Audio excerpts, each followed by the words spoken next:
Hello mga tol! Isang pinagpalang umaga po sa inyong lahat. I'm back! Para sa video na to mga tol, i-share ko sa inyo yung ganap ng birthday ng aking mga magulang noong February 25. 60th birthday nilang dalawa ng mama at papa ko. Na nga mga tol, ngayon ay pupunta kami sa maliit na piggery para kumuha ng isang baboy na maliit para katayin para panghanda sa kanilang birthday. Dito kami dumaan sa dalampasigan para mas malapit at shortcut.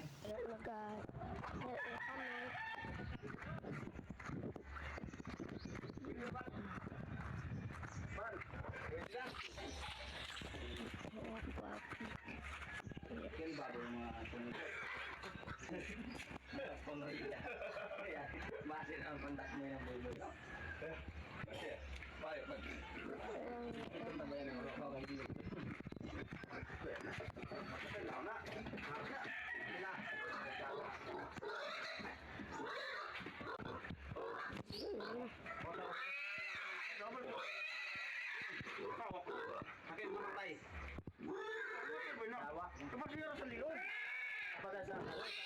Lawas.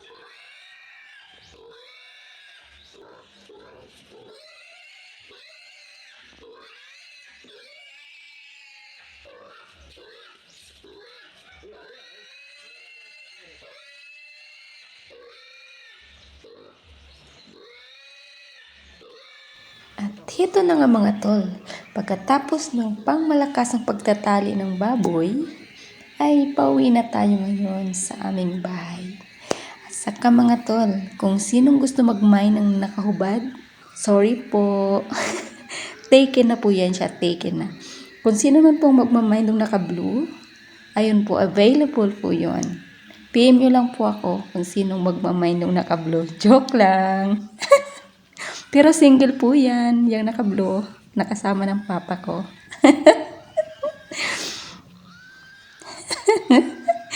Ipapamind ko na yung naka-blue kasi balita ko, wala pa kasi yung jowa, kaya baka may gusto mag-mind dyan, i-PM nyo lang po ako.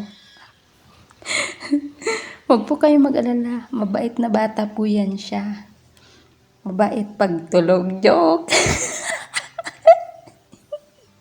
Pero totoo po, mabait po talaga yung bata na yan. Kaya lang walang jowa, kaya hinahanapan ko na magka-jowa. Joke. So, ayun na nga mga tol. Tama na ang trivia natin. Nakakahiya na. So, ayun na nga. Pagsapit ng sandali, nakarating na kami dito sa tapat ng bahay namin. At inumpisahan na nga nila yung pagkakatay ng baboy. Ayan yung papa ko, pinsan ko, at saka yung naka-blue kanina, nakasama ng papa ko. Ayan na, tulong-tulong na sila sa pagtanggal ng balahibo. At saka yan namang kapatid ko, siya naman yung naglinis at nagtanggal ng lamang loob ng ating munting baboy. At pagsabit ng sandali, hito na nga tinadtad na ng kapatid ko yung mga karne ng baboy.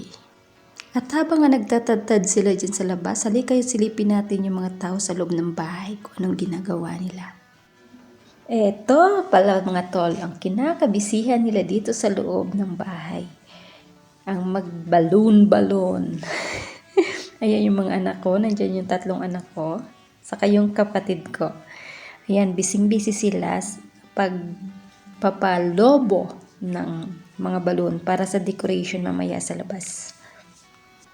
At iniwan ko na nga sila doon sa loob habang sila'y busy sa mga balon-balon nila, sa ginagawa nila.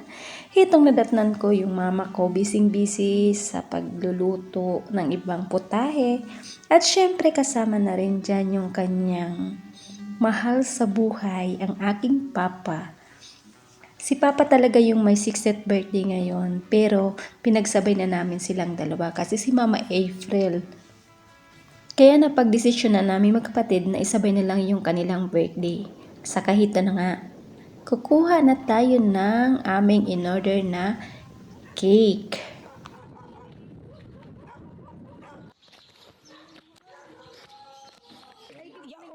Wait lang.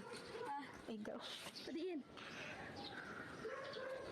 Kung yung ano, sino maano ng pagsinta? Kung ninanang nante. Ako suwa. Yatid lang.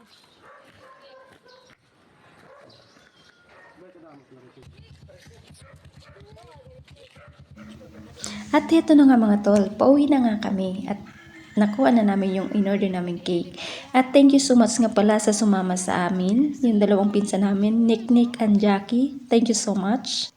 At heto na talaga yung pinaka-exciting part na hindi ko makakalimutan sa kanilang dalawa.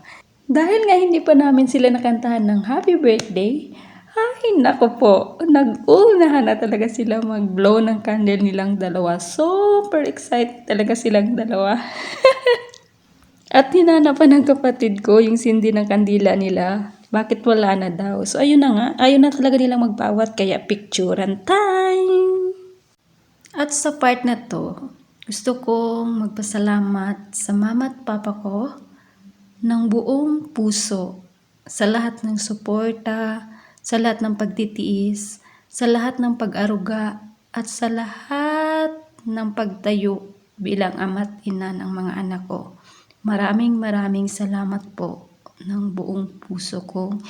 Pinapasalamatan sa inyo ang lahat-lahat. Utang ko po sa inyo ang lahat ng ito. Ma, pa, sana marami pang birthday ang marating ninyo.